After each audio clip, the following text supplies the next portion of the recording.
Hi,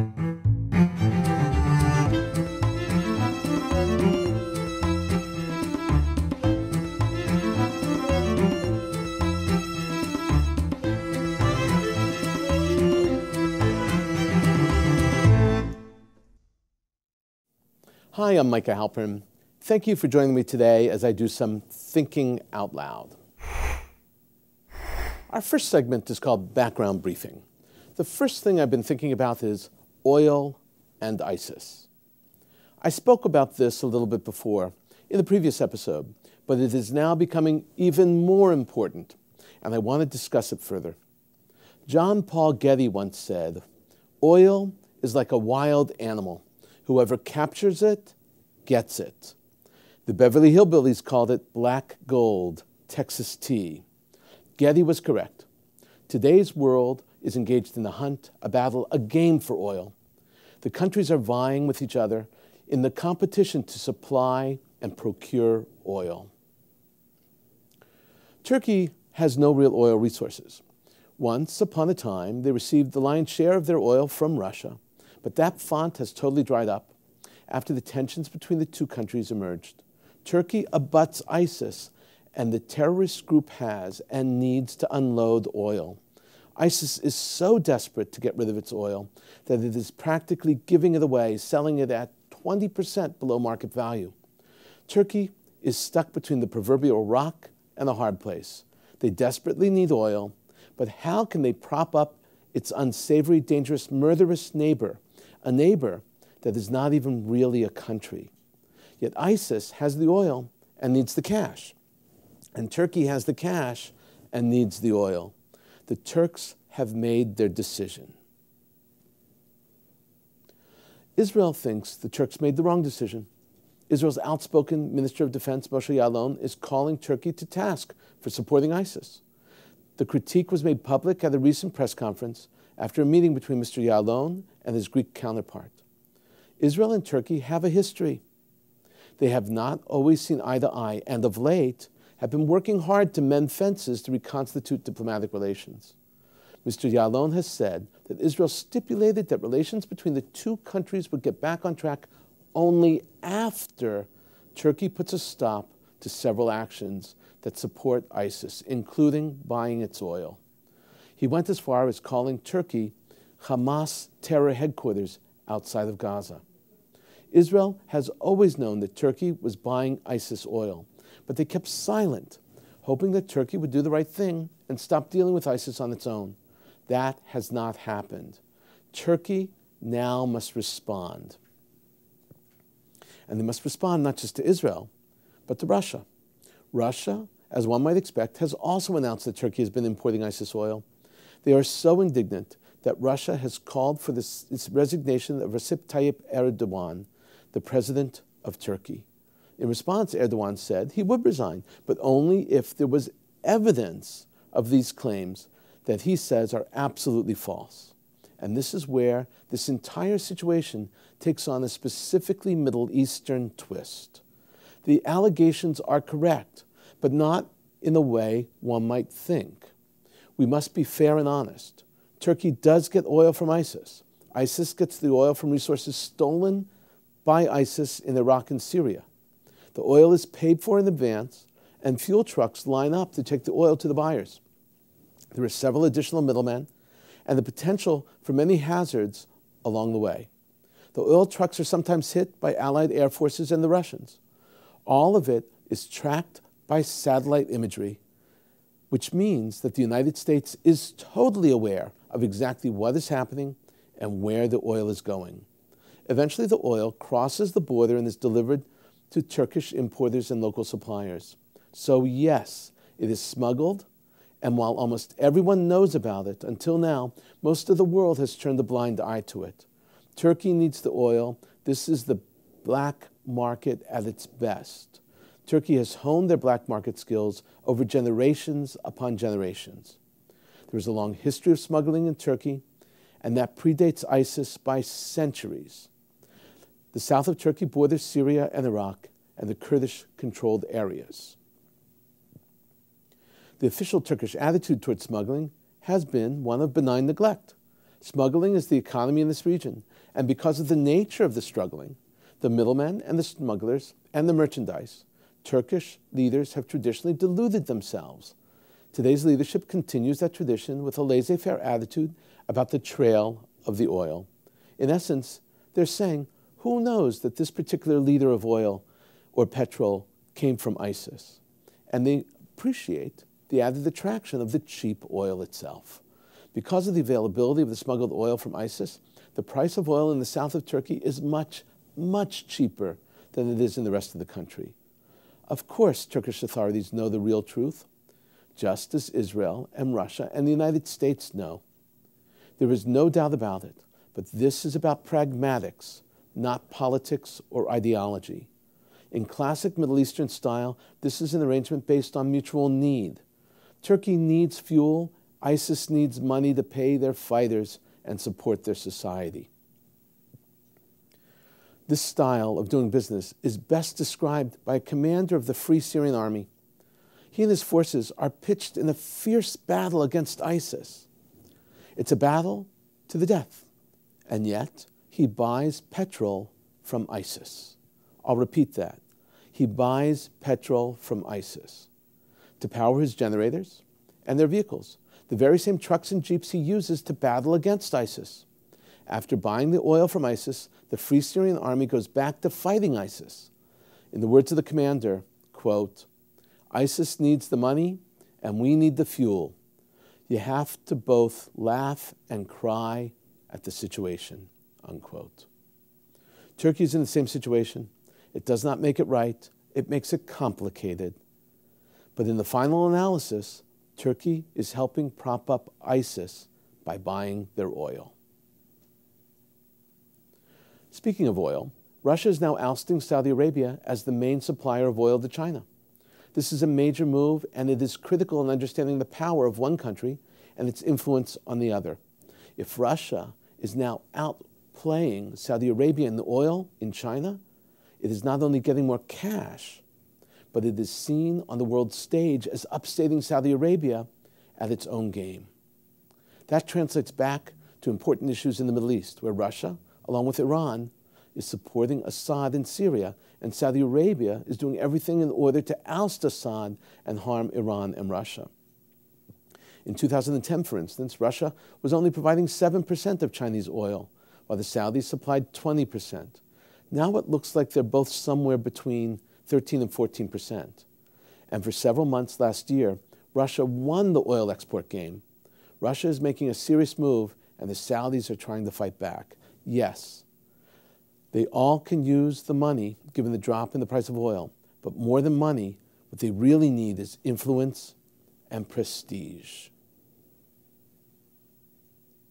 Iran has announced that their $100 billion of frozen assets are now unfrozen.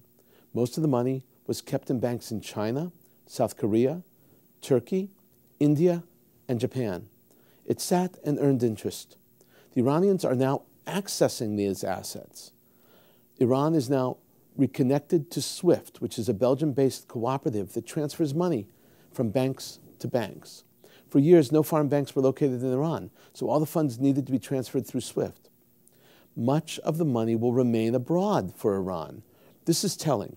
It tells us that the Iranians are not fearful that their funds will be frozen again in the future. Keeping the money abroad makes it very simple for Iran to transfer dollars after they purchase the many much-needed goods, like planes from France, that Iran needs, and Rouhani plans to procure much, much more. Watching how Iranian leadership conducts itself now that the sanctions are against them have been lifted is an important key in understanding how Iran views the world.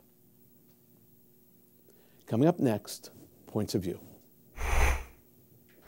Here's what some important voices have been talking about. I want to talk about two columns today, one from the New York Times and the other from the Japan Times, which is actually reprinted from Bloomberg.com. First up is the column from the New York Times. It's entitled, Who Are the Real Heirs of Zionism? It's by Stephen Erlanger. It was published online Friday, February 5th, 2016, and on Sunday, February 7th in the Week in Review, which is now called the Sunday Review. As you know by now, I still call it the Week in Review as a protest to the change in name. The Sunday edition is entitled, actually, Who Are the True Heirs of Zionism? The difference between true and real in the title is not significant, but it's worth noting. The author, Stephen Englinger, is the New York Times London bureau chief and the former Jerusalem bureau chief. We first met when he was the diplomatic correspondent for the New York Times stationed in D.C. at Foggy Bottom, and following then Secretary of State Madeleine Albright. We met in Jerusalem, and we shadowed Albright together. Erlanger has a keen style and a very good eye for observation. He's extremely thoughtful and is constantly trying to understand complex situations. For Erlanger, nothing is simple or one-dimensional. This piece has been totally misunderstood. It's not an attack against Israel. It is a question about the future direction of the Jewish state. He's asking whether it will go in the direction of the secular founding fathers, or will it continue to move down the path of the religious nationalists. He writes this from Jerusalem, where he's been filling in for the past few weeks. Here is how he begins. Dateline, Jerusalem. Zionism was never the gentlest of ideologies. The return of the Jewish people to their biblical homeland and the resumption of Jewish sovereignty there have always carried within them the displacement of those already living on the land. Now Erlanger draws the extremes in the definitions of Zionism. He brings Yigal Allon on the one hand and Rehavam Ze'evi on the other, staunch leftist versus staunch rightist. He says, the Israeli general and politician Yigal Allon defined Zionism in 1975 as the national liberation movement of a people exiled from its historic homeland and dispersed among the nations of the world. Some years later, and more crudely perhaps, another general and politician, Rehavam Ze'evi, a tough right-winger, said, Zionism is in essence the Zionism of transfer, adding, if transfer is immoral, then all of Zionism is immoral. Now Erlanger shows that most of Israel sits between the two sides. And here Erlanger asks, who are the true Zionists? He writes, in that gap between idealism and pragmatism is the fierce battle now going on in Israel, some 65 years after the founding of the state, about the true inheritors of Zionism. Are they those who hold to the secular and internationalist vision of the nation's founders, or are they the nationalist religious settlers who create communities beyond the 1967 boundaries and seek to annex more of the biblical land of Israel? Of course, this is not true. Erlanger is creating a huge division between one side and the other for the sake of the peace, which he knows is a false and forced comparison. Erlanger now proceeds to quote scholars and observers who discuss the various camps, and he explains how the right was devastated by Ariel Sharon, who gave Gaza to the Palestinians and uprooted settlers living there. His words were enormously shocked. Earlier, he uses an even more powerful language, like he uses the word betrayed, as he describes the religious right and their antipathy toward any right-wing secular government. The right-wing secular governments of Netanyahu and Sharon are called practical. In other words, they will compromise on things that should not be compromised on. Here is how Erlanger begins to conclude. He says, the relationship of religious Zionism to democracy is another of the hidden dramas now in Israel. The struggle for the future of democracy here, Mr. Halevi said, will be between those who are legitimate Democrats and those who don't really understand it, who pay lip service to it, but come from a nationalist and even theocratic place and view certain democratic norms as a threat. And Erlanger finally says, still, the older Zionism is not dead yet and continues to create facts on the ground, noted Mr. Avishai. Every high-tech startup, every new Thai restaurant, every successful film, and the very existence of Hebrew-speaking, pluralistic, thriving Tel Aviv speaks to the success of traditional Zionism and its continuing importance in Israeli life. The problem with Erlanger is that the real interesting part of the future, or the inheritors of the original dream, is in his last paragraph. They make up the masses, and they are blending all the arguments and all the issues together. Second up is a column from the Japan Times. It's dated January 6, 2016, and is written by Harvard University law professor Noah Feldman. It's reprinted from Bloomberg.com. The column is entitled, "The U.S. Can Afford to Side with Iran Over Saudis." Feldman is arguing that Iran will be a better ally than the Saudis. This is how he begins. Dateline, Cambridge, Massachusetts. The rapidly escalating conflict between Saudi Arabia and Iran, sparked by the execution of Saudi Shiite activists, may seem like the natural outgrowth of a decade's Sunni-Shiite tensions. But more than denominational differences, what's driving the open conflict is the Saudis' deepening fear that the U.S. is shifting its loyalties in the Persian Gulf region from its traditional Saudi ally to a gradually moderating Iran. And in a sense, they're right. Although the U.S. is a long way from becoming an instinctive Iranian ally, the nuclear deal has led Washington to start broadening its base in the Gulf, working with Iran where the two sides have overlapping interests, of which there are many these days. The Saudis executed activist Namir al-Namir last weekend because they wanted to send a message to the government's Shiite minority and neighbors, and because they thought they could get away with it. The outspoken al-Namir symbolized the possibility that Saudi Shiites might never fully accept their second-class status, and worse, might seek autonomy or independence in the event of the Saudi state's weakness. The Saudis seem to have calculated that if Iran made any noise about the execution, it would not have leverage to do anything about it. Undoubtedly, the Saudis knew the Americans wouldn't be best pleased with them for killing a nonviolent activist. But again, they must have thought it wouldn't matter. Feldman now argues that Saudi's relationship with the U.S. is not based on a shared principle, but rather simply on oil. This is how Feldman puts it. The painful truth for the Saudis is that the United States and Iran are plausible strategic allies whose once close relationship was disrupted by the Islamic Revolution. The U.S. preference for Saudi Arabia in the Gulf was the result of Iranian intransigence in ideology, not any inherent strategic advantage possessed by the kingdom. And now Feldman concludes, a Republican president, urged on by Israel, might conceivably try to roll back the Obama administration's steps to realignment and bring back the good old days for the Saudis. And Hillary Clinton might be tougher on Iran than President Barack Obama has been. But foreign policy continuity on Iran is likely. Regardless of rhetoric, any president will need to try and produce wins on Islamic State and Iraq, and those can't be achieved without Iran. Here Feldman suggests that Iran is simply better equipped to deal with the region and the United States than Saudi Arabia. It is an interesting and important thesis. Coming up, commentary through cartoons where pictures tell the story. Here's a cartoon by Jeff Danziger. It was published January 3rd, 2016. The cartoon is about the Saudis executing the Shiite religious leader Namir al-Namir. There are 4 parts to the cartoon. Part 1, a Saudi with a bloodied short sword says, "Yes, we did execute some religious leaders." Part 2, he's cleaning off the knife and says, "And everyone hates us and we'll probably have a war." Part 3, the sword is clean and he says, "But war makes the price of oil go up." And finally, part 4, the man with the short sword is running and shouting, "So it isn't all bad. Next." This is very funny.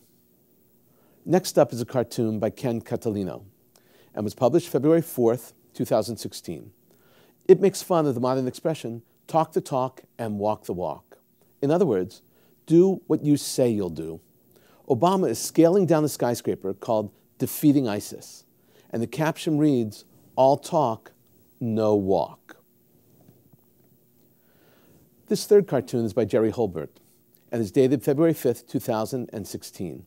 The cartoon is a play on the huge Lotto Powerball prize. The title reads, "Largest Powerball Winners." In the cartoon, a person with the name tag Iran shouts "Yeehaw" and holds up a $1.7 billion winning lottery ticket. In the background, all in black, holding his hands up and cheering, is a character named Terror. And now the final cartoon. This is by Dana Summers. It's dated February 3rd, 2016. There are two panels. In the first panel, we have Obama and Kim Jong-il, the desperate dictator of North Korea. Obama says, "We can't allow this guy to have nukes." In the next frame, Obama is with the Iranian leader. And Obama says, "This guy, on the other hand." These are very funny commentaries and juxtapositions of our situation. Next up, my own perspective and a few predictions. Good news and bad news. The good news is that the number of ISIS fighters has not increased over the past years.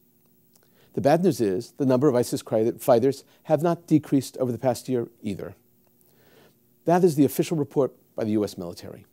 The United States puts the number of ISIS fighters at somewhere between 19,000 and 35,000. I would say the number is between 30 and 40,000. The worst news is that this is a handful of ISIS fighters, and it's turning the region and the world upside down. Billions of dollars are being spent in order to confront this group, and they still remain the same numerical strength and incapability. The region and the world are dedicated to fighting ISIS. They have not been able to degrade their strength. I can only hope that next year we'll be able to say with conviction that ISIS numbers have been seriously reduced. Does Israel have a secret weapon that can make tunnels in Gaza collapse? Over the past few weeks, at least 9 Palestinians, including 2 high-level Hamas commanders, have been buried alive in 3 or 4 tunnel collapses. There is no doubt that Hamas has been rebuilding their tunnels and their infrastructure and hope, once again, to attack Israel using this secret underground weapon. And it has been reported that Israel is fast at work developing a new technology to combat the tunnels.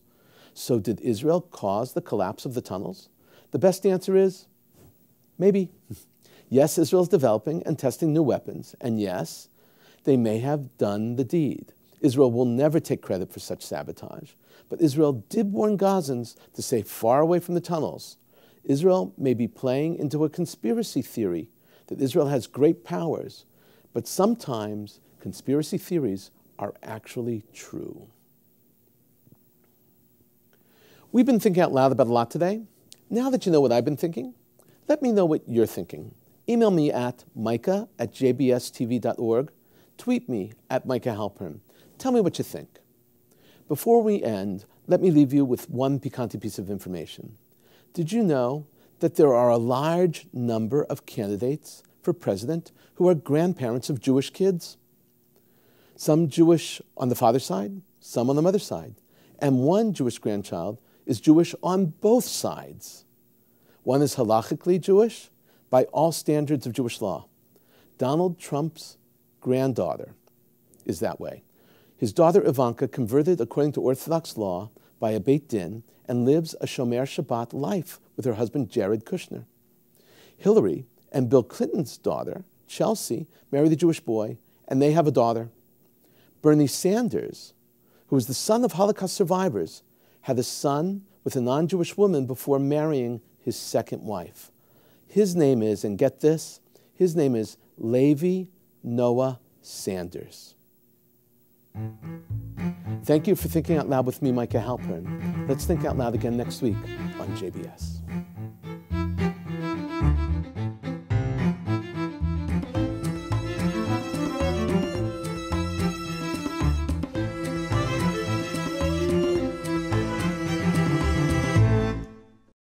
We would be pleased to send a complimentary DVD of this program to anyone who wishes to support JBS, the Jewish Broadcasting Service, with a tax-deductible gift of $36, double chai or more, to the nonprofit organization Jewish Education in Media. Simply visit the JBS homepage and click on the Donate button to make a donation by PayPal or your credit card. And please indicate the program for which you would like a DVD. Or you can send your tax-deductible check made out to Jem, to Jim, Post Office Box 180, Riverdale Station, Bronx, New York 10471. And again, please remember to indicate which program you would like to receive with our compliments. And we thank you for your kind support.